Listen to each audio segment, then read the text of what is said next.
2 कांदे, 1 लसूण, अर्धा खोबऱ्याचा तुकडा किसून घ्यायचा.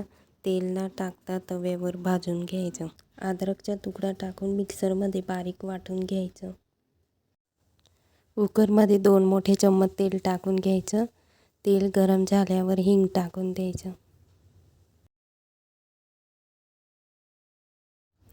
3 तमालपत्र, 3 काळी मिरी, जावित्री, 1 चक्रफूल, 3 लवंग, दालचिनी.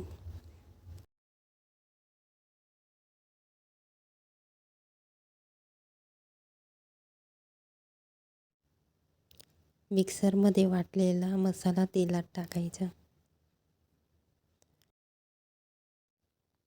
एका वाटीमध्ये 2 चम्मच तिखट, 1 चम्मच हळद, 1 चम्मच गरम मसाला, 1 चम्मच धना जिरा पावडर. भाजलेल्या मसाल्यात टाकून व्यवस्थित हलवून घ्यायचा. चिकन व्यवस्थित धुवून घ्यायचे.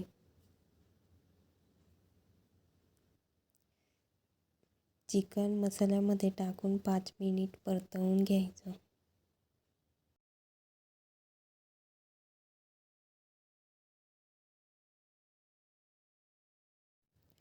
चवीनुसार मीठ टाकून घ्यायचं.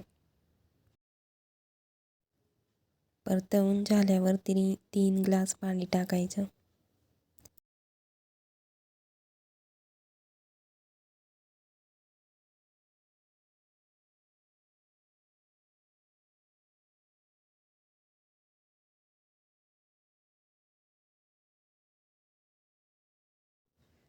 कुकर लावून 3 शिट्ट्या